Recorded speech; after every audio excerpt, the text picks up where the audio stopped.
ఒక రోజు పురుగులు వచ్చినాయంట.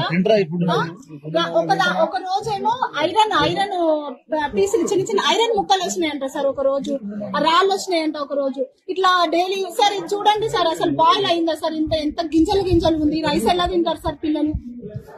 నిన్న ఒక అమ్మాయి పేర్ల నుండి తీసుకొచ్చాను సార్. పిల్లలు తీసుకొస్తుంటే కూడా భయపడుతున్నారు. చెప్తే ఏమవుతుందో 3 days ఫుడ్ తినలేదంట సార్. సాయంత్రం అంబులెన్స్ కూడా వచ్చిందంట సార్. స్కూల్ కి అంబులెన్స్ వచ్చి తీసుకెళ్ళి బట్టలు వాష్ చేసుకోక ఆ బట్టలు నేను రిటర్న్ తీసుకెళ్తున్నా. మళ్ళీ బట్టలు కొత్త ఇంటి దగ్గర వాష్ చేసుకొని తీసుకొస్తున్నా సార్. నేను హైదరాబాద్ నుండి వచ్చాను సార్. ఇప్పుడు బట్టలు తీసుకెళ్తాను. మళ్ళీ నెక్స్ట్ వీక్ బట్టలు తీసుకొని వస్తాను సార్. వాష్రూమ్ వెళ్ళడానికి కూడా మమ్మీ వాటర్ లేవు మమ్మీ, వాష్రూమ్ వస్తుంది అని చెప్పంటే, నాన్న వాటర్ లేకపోతే ఎట్లా వెళ్తావు నాన్న అనేసి బాధ అనిపించేసింది సార్. ఏడ్ చేసినా మా పాపని బట్ట వేసుకుని.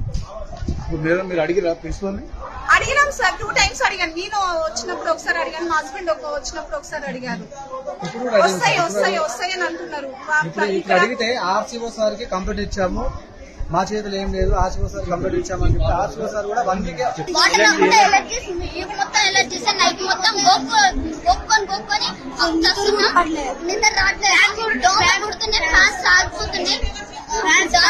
పండుకోవాల్సింది. ఇక్కడ ఇంటర్ వాళ్ళ రూమ్స్ క్లాసెస్ రూమ్ లో పండుకుంటున్నాం.